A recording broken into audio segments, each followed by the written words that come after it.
another budget question. As you know, the pension situation in Evanston and with many local and state governments is stressing those governments.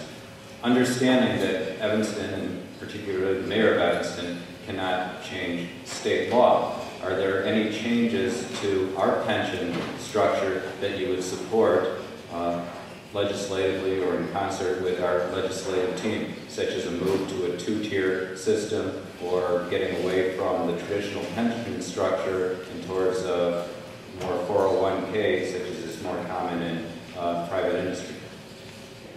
I think that we need, under the current structure, the state legislature decides what goes into the pensions and the cities are left to fund them. That is a structure that, of course, leads people to want to add more and more to the pensions, because when you don't have to pay for it, why not? I believe that we need to work more closely with our state legislators to explain to them that, yes, we will pay everything that we owe the firemen and the policemen now, but we cannot continue to add to it. There are always proposals in Springfield to add more benefits to these pensions. And we have got to work much more closely with the legislature to be sure that they understand that the city of Evanston is at its max in terms of what we can afford. There is also a possibility of eventually having to move to a two-tier system where new hires have defined contribution pensions and the defined benefit pension is no longer. So I think when we make a new hire, it's always an issue now as to how much the pension will cost, and I don't want us to become afraid to hire police and firemen when we need them, simply because we're very concerned about the additional cost to the pension system. So I would, as mayor, the mayor does have the role of advocating in Springfield with the legislators, and so I would try to do a very much more careful job of that, because I don't think that they fully understand what their largesse has done to our budget. I would agree with Ms. Tisdahl on this. Currently there is a defined benefit plan. Going forward, I'd like to see defined contribution, but we're going to be met with tremendous resistance from the police and fire unions in Springfield.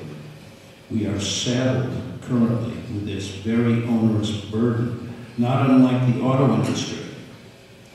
Someone described that industry to me not too long ago as a defined benefit industry that makes cars on the side.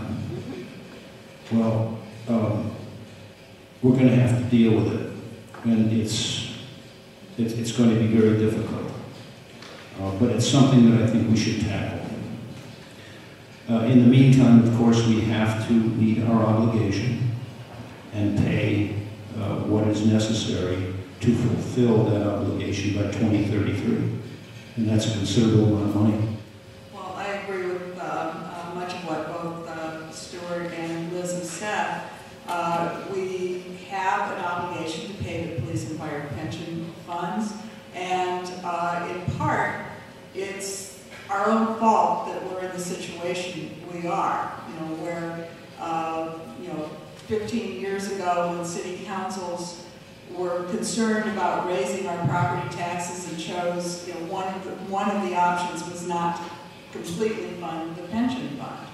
And so the savings that we all enjoyed as property owners 15 years ago were dollars that didn't go into the fund to support the pensions.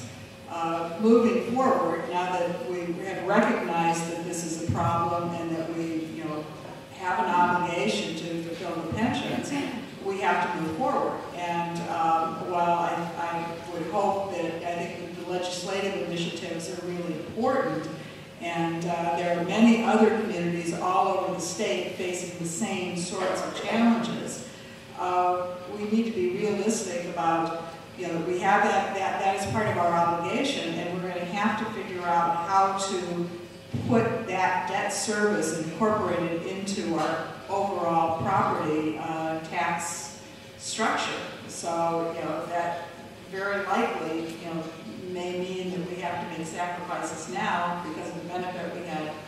This is one of those issues where it just sort of is thrown out and we just kind of accept it. And it's not okay. It doesn't need to be this way. When I worked for Dawn Clark-Netsch, she was state controller in the early 90s. Illinois had among the worst funded pension systems in the country 18 years ago. It was no surprise. Illinois still does. For Evanston to be lulled into the false sense that we had our act together while the rest of the state didn't was naive.